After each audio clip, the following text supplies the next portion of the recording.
ఏ దిన దేవుని వాక్కు పరిశుద్ధ గ్రంథం నుండి 146వ సంకీర్తన 5వ చరణం. ఎవనికి యాకోబు దేవుడు సహాయుడగునో వాడు ధన్యుడు. ప్రియులారా, ఈ లోకయాత్రలో జీవము కలిగిన దేవుని యొద్ద నుండి మనం సహాయాన్ని పొందుకుని మనము ధన్యులుగా ఉండాలంటే మనము ప్రార్థనా వీరులుగా ఉండాలని ఈ దిన దేవుని వాక్కు మిమ్మల్ని బలపరుచుచున్నది.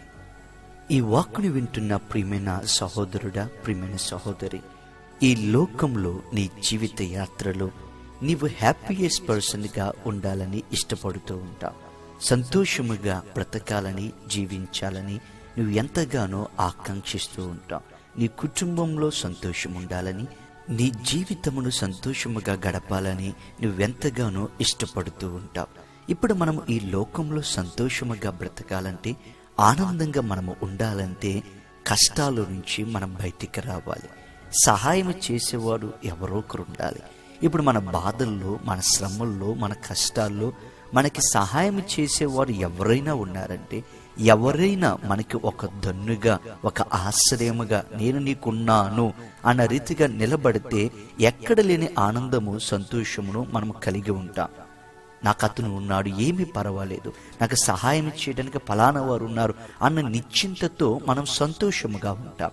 ఇప్పుడు అదే ఈ 5వ చరణంలో దావీదు అంటున్నాడండి, happy is he who has the God of Jacob for his help. ఎవనికి యాకోబు దేవుడు సహాయుడగునో వాడు ధన్యుడు. అంటే వాడు సంతోషము కలిగిన వాడు అని అర్థాన్ని ఇస్తూ ఉన్నది. ఇప్పుడు ధన్యుడు అన్న మాట ఇంగ్లీష్ బైబిల్లో హ్యాపీ పర్సన్ అని రాయబడి ఉంది. అంటే మనము హ్యాపీ పర్సన్గా ఉండాలంటే, సంతోషమును కలిగి మనము ఉండాలంటే యాకోబు దేవుని సహాయాన్ని మనం పొందుకునిన వారమై ఉండాలి. దేవుని సహాయము మనకు తోడుగా ఉంటే, ఆయన సహాయాన్ని పొందుకోవటానికి మనము అర్హులమైతే మనము ధన్యులమంటండి. అంటే మనము సంతోషము కలిగిన వారమని ఈ వచనము తేటగా తెలియపరుస్తూ ఉన్నది. అవును కదా ప్రియ సహోదరి సహోదరులారా, జీవము కలిగిన దేవుడు, లోకాన్ని సృష్టించిన సృష్టికర్త అయిన దేవుడు మనకి సహాయకుడైతే, ఆయన మనకి సహాయముగా నిలబడితే ఇంకెందుకు బాధలు, ఎందుకు కన్నీళ్ళు, ఎందుకు చింతలు? సంతోషము తప్ప ఇక మన జీవితంలో ఏమీ ఉండవండి. ఆయన నాకు తోడున్నాడు, ఆయన నాకు సహాయముగా ఉన్నాడని ఎన్ని శ్రమలు మన చుట్టుముట్టుకున్నా మనము సంతోషముగానే ఉంటాం, మనము ధన్యులుగానే ఉంటాం. ఇప్పుడు మరి ఆయన సహాయాన్ని మనము పొందుకుని మనము ధన్యులుగా ఉండాలంటే, ఆయన సహాయానికి మనము అర్హులుగా ఉండాలంటే ఏం చేయాలి? అక్కడ వచనము ప్రారంభమైంది, ఎవనికి యాకోబు దేవుడు సహాయకుడగునో. ఇప్పుడు ఎవనికి యాకోబు దేవుడు సహాయకుడు అవుతాడు? ఎవనికి యాకోబు దేవుడు సహాయము చేయటానికి నిలవబడతాడు? ఇప్పుడు దేవుని సహాయాన్ని మనం ఎలా పొందుకోగలము? ఇప్పుడు మనం ఈ లోకంలో ధన్యులుగా, ఎన్ని శ్రమల మధ్యన, కష్టాల మధ్యన ఉన్న సంతోషముగా మనం ఎలా ఉండగలము అని అంటే ఈ వచనంలోనే ఉన్నది. ప్రియులారా, శ్రద్ధగా మనం చదివితే, ఎవనికి యాకోబు దేవుడు, ఏ దేవుడు అండి? యాకోబు దేవుడు సహాయకుడగునో. ఇప్పుడు యాకోబు దేవుడు, ఇప్పుడు యాకోబు దేవుడు అన్న మాట ఎందుకు వచ్చిందో తెలుసా ప్రియులారా? ఆ మాటలో ఉన్న భావాన్ని మనం అర్థం చేసుకోవాలి. యాకోబుకి దేవుడు సహాయం చేశాడండి, యాకోబును దేవుడు ధన్యుడిగా మార్చాడండి. అవును కదా ప్రియులారా? యాకోబు మోసగాడిగా ఉన్న యాకోబును దేవుడు ఆశీర్వాదవంతునిగా మార్చాడు, అతనికి సహాయకుడిగా ఉన్నాడు. చేతికర్రతో వెళ్ళిన యాకోబును మహా అభివృద్ధితో, గొప్ప ఆశీర్వాదముతో తిరిగి వచ్చేలా చేశాడు, సహాయం చేశాడు. తన శ్రమలో, కష్టాలలో దేవుడు తనకి సహాయం చేశాడు. ఇప్పుడు దేవుడు యాకోబుకి ఎలా సహాయం చేశాడు? యాకోబును దేవుడు ఎందుకు ఆశీర్వదించాడు? యాకోబును దేవుడు ఎందుకు బ్లెస్డ్ పర్సన్గా, హ్యాపీయెస్ట్ పర్సన్గా నిలవబెట్టాడంటే, యాకోబు దేవునితో పెనుగులాడిన అనుభవాన్ని కలిగి ఉన్నాడు. ప్రియ సహోదరులారా, యాకోబు ప్రార్థనలో దేవునితో పెనుగులాడాడు. అందుకు జీవము కలిగిన దేవుడు యాకోబుకు తోడై ఉన్నాడు, యాకోబుకు సహాయకుడై ఉన్నాడు.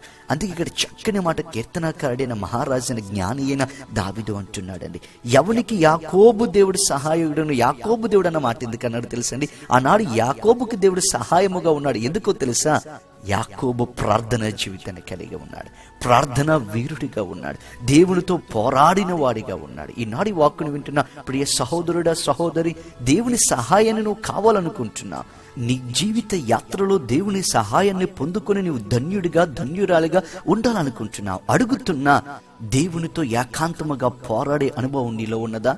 దేవునితో ప్రార్థనలో పెనుగులాడే అనుభవము నీలో ఉన్నదా? ప్రార్థించే వీరునిగా, వీరురాలుగా నీ ఉండగలుగుతున్నావా? ఇప్పుడు ఎవరికి యాకోబు దేవుడు సహాయకుడవునో తెలుసా? అన్నాడు, యాకోబు వలె పెనుగులాడే వారికి, అంటే యాకోబు వలె ప్రార్థించే వారికి, ఎడతెగక ప్రార్థనను విడిచిపెట్టకుండా ఆ ప్రార్థనలో పోరాటాన్ని కలిగి ఉండే వారికి జీవము కలిగిన దేవుడు సహాయకుడవుతాడంట. ఎప్పుడైతే జీవము కలిగిన దేవుడు సహాయుడవుతాడో అప్పుడు మనము ధన్యులుగా మార్చబడతామంట.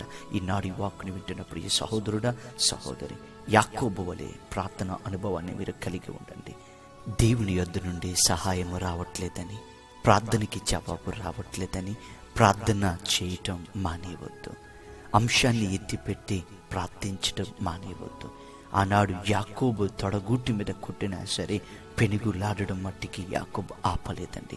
అందుకే దేవుడు యాకోబుకి సహాయం చేసి యాకోబును ధన్యుడిగా చేశాడు. ఈనాడు నీవు కూడా ప్రార్థించేటప్పుడు, ప్రార్థనకి జవాబు రాలేనప్పుడు, ప్రార్థించేటప్పుడు సమస్యలు అధికమైపోతున్నప్పుడు నీ ఆత్మీయతలో వెనక్కి వెళ్ళవద్దు. పెనుగులాడటం మానేవద్దు, ప్రార్థించటం మానేవద్దు, విసుగు చెందవద్దు. యాకోబు వలె ప్రార్థనలో స్థిరులుగా ఉందా. ఆనాడు యాకోబుకి సహాయం చేసిన దేవుడు మనకి సహాయం చేస్తాడు. నిన్ను కూడా ధన్యుడిగా, ధన్యురాలిగా దేవుడు నిలబెడతాడు. ప్రార్థన. పరిశుద్ధమైన ప్రియ పరలోకమందున మా తండ్రి, నీ అతి పరిశుద్ధమైన నామమునకు వేలాది స్తుతులు, స్తోత్రములయ్యా. ఈ దిన దేవుని వాక్కు ద్వారా గొప్ప సత్యాన్ని మాకు నేర్పించావు. నీవు మాకు సహాయం చెయ్యట్లేదు అనుకుంటున్నాము కానీ ప్రభువా, మేము ప్రార్థన చెయ్యట్లేదు ప్రభు. అందుకే నీ సహాయాన్ని మేము పొందుకోలేకపోతున్నాం.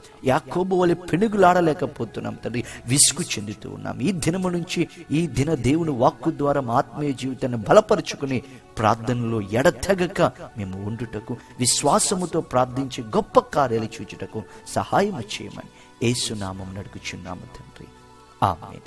మీ ప్రార్థన అవసరతలకు ప్రతిదినము ఇటువంటి వాక్య సందేశములను పొందుకొనుటకు ఈ క్రింద ఉన్న నెంబర్ను సంప్రదించగలరు.